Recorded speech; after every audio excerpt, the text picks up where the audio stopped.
Conferência de imprensa com Danka e Kovinic, apurada para as meias finais do Oeiras Ladies Open. Danka, congratulations. It's another great win for you against the top six. How are you feeling after this one? Yeah, thank you. I mean, since the first round, it was a quite tough draw for me here. And maybe I'm a bit more happy to have these kind of wins before, just starting of the clay season. Yeah, I'm happy the way I played, the way I fought on the court, because I had some tough period the last 2 months. So it was nice to be back in a winning track. It was starting to rain in the end of the match. Did you realize that, and did you think about it? Or were you trying to rush it to escape the rain delay? Or No, to be honest, yeah, I was more concerned if we go into the third set or so, but not about the rain. I wasn't really sure, is it raining or is it me sweating at the end, to be honest, because it was very, very light. Yeah. But as I saw now, the rain started maybe a bit heavier. So I'm happy to have done it before the rain. Even though the tough draw, you seem pretty confident with playing good tennis. You lost the set against Bouchard and Mari Busco. How happy are you about your tennis so far here in Portugal?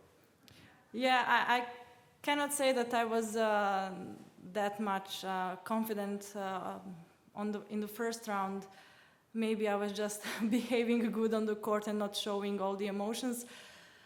But yeah, especially yesterday, it was a good win against Bouchard. I know she is returning, but she played a great level yesterday, and also today against Mari.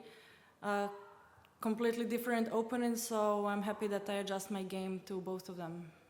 Things won't go easy tomorrow against Sara Sorribas, a clay court specialist. How do you think about that matchup? Yeah, I don't think today was easy either. You know, it was maybe 6-3, 6-4, I think, but it wasn't easy on the court. You need to run for every ball. You cannot give any easy unforced errors because you know that she's not giving any of them. So it's gonna be the same tomorrow against Sarah, and yeah, hopefully it's gonna be a good battle. And of course, I wish to win, but we will see. For me, right now, it's most important that I'm getting my game back, the confidence back, and that I'm enjoying on the court. when you say you've had 2 tough months, are you talking results-wise, or is there anything else that was Also results-wise, and a little bit like just how I was feeling on the court. I didn't have enough matches. You know, 2 big tournaments that lasts long, Indian Wells and Miami. So in 2 months, I had only 4 matches, and I was kind of missing, you know, just to play, to fight, to be tough on the court, you know, to experience these tight moments, because I could feel that in the previous matches that I was making some, not here, I'm talking about like 2 months ago or so, that I was feeling kind unconfident, unsecured in these important moments. So I'm happy that I'm in a good way now. We've had some players here in the press room, and they're all talking about how strong the field is this week. 9 players from the top 100 in this tournament. It's not every day you see it in this category. Were you surprised to see the draw as packed as this, or were you? Can you repeat the last part? Were you surprised to see the draw as packed as this one is, or were you kind of expecting it? No, I'm also surprised. I don't know if there are 9 top 100 right now in the draw. When the tournament started, yeah. Yes, and then there are also players who were top, Of course, yeah. like Mladenovic, Bouchard. So there are many, yes, many of them very, very good players. But maybe you know they canceled the WTA tournament in Istanbul, and I think all of us, we needed some more matches. And unfortunately, there are no WTA tournaments this week, only Stuttgart, which is very strong for players around 60, 70, 100. It's tough to get in. So maybe that's why many of us decided to come here. And I mean, I think none of us regret it because it's very nice here and we have a lot of courts to practice and everything is well organized. So nice weather, which is most important. Not today, but... Even though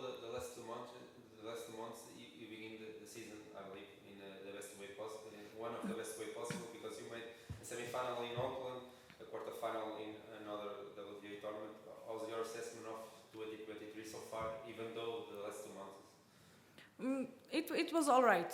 I played good in Auckland. I also had a good start at Australian Open.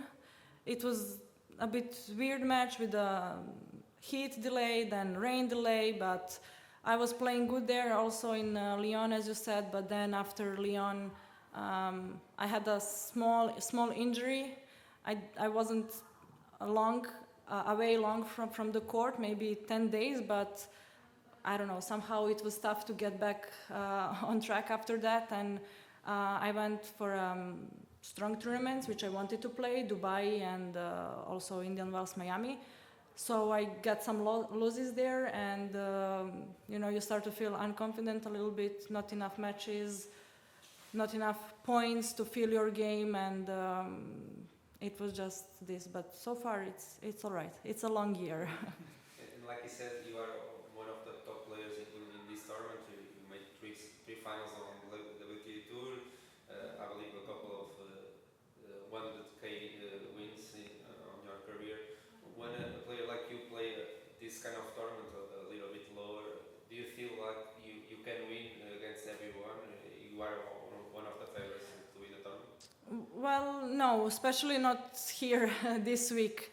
There are tough opponents here, but sometimes depends what you're looking for. Sometimes players are coming for a lower level to gain some matches for the experience, to be better prepared for maybe Madrid. But for me, that wasn't thing here. I just needed also matches, also points. You never know if you're gonna make it, but that's what are you looking for. That's what are you hoping for. And I'm curious about that situation, because for a player like you with your ranking, how do you see the change in the format of the 1000 tournaments? Because from one side it's easier to enter the main draw, but from the other, like you said before, it's 2 weeks, so if you lose early you don't play in the second week. So how do you see these big tournaments getting even bigger? Well, these ones that we are going to, Madrid and Rome, there are also 125k in the second week, so that's better organized. You have options, you have also 100ks in the same week. So if you lose first or second round, and if you want to play more matches, you can enter second week another tournament. But I think that also need to do that in United States, because it's such a long month. You're like, if you're not making quarterfinal or semifinal, you're practicing 20 days there, and there is nothing else to do. And I think all of us would prefer to play some matches and points than practice every day, like drills. And even though we are doing points on the at the practices, that's not the same. Yeah. And can you share with us what goals you have for the play season for 2023? What do you think you can achieve? What are your goals? What I said also last year is to get back to top 50. I'm always like 55, 60, 52, then I lose some points. So hopefully I will, like also here, maybe if I make a good result here, maybe if I win this tournament in 2 weeks, I'm gonna lose the points that I won last year, 100k, the same. So, I just have to maintain good level for a longer time if I want to be top 50 or even better. It's easy for you to get back to the ITF level sometimes. It's easy for you mentally to switch from the WTA Tour to ITF tournaments. 100k, yes, because it's a not big difference. It's very, very well organized. But I prefer to play WTA tournaments. I prefer to play better, of course, stronger tournaments. But sometimes if you don't have a choice, you have to be mentally prepared to step back and to look for your game or points or whatever. I saw on the WTA website that your idol growing up was Kovinic. I don't know if it's true or not, but I would like to ask you how important she was for you, and also, of course, Djokovic,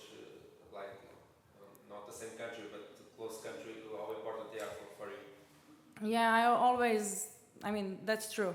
Whatever I think you see on WTA profile, it should be Yes. true. Hopefully. So, no, not really? Okay. So yeah, this is true about Jelena. She was my idol. I was obsessed with her, and growing up, I was looking up to her matches. And once I started to play professional, as you said, she was very, very kind to me.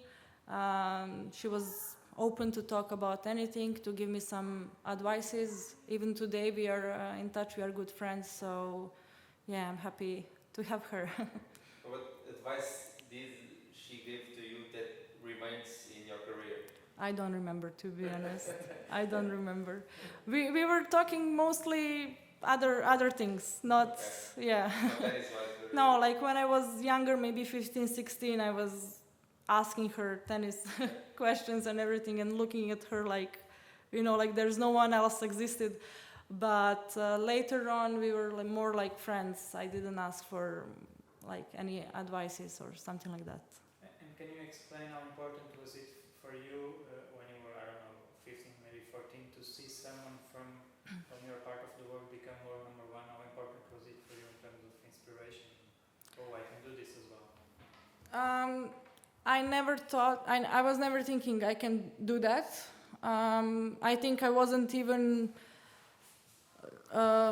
totally aware what she has done at that time, of course, when I was 14, because in Montenegro or in my family, you couldn't see many matches, at that time in Montenegro, and you didn't know, I didn't know the things that kids, even 12, 13 years old, knows about tennis today. So I was just looking at her, someone who's playing tennis, that I wanted to try to be as good as she is, and but I was never thinking, I don't know, seeing her. I remember I was dreaming playing against her, but not like, okay, she was number one, I wanted to be same as Jelena. And did you play her? We played doubles together, but unfortunately not singles. We supposed to play, but she got injured, and it was, I think, third round Charleston. Okay. Yeah.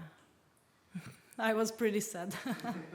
You talked about the weather some minutes ago, but besides the weather, how much did you enjoy playing here in Portugal? I believe it's your first time in Portugal. Well, I was when I was 14 in Porto, but I don't remember anything, to be honest. And I had time to go on Sunday to the city center just to walk a little bit, have dinner with my friend and my mom, and that's it. Did you enjoy it? Yes, it was nice. Yeah. Thank you. Thank you so much. Thank you.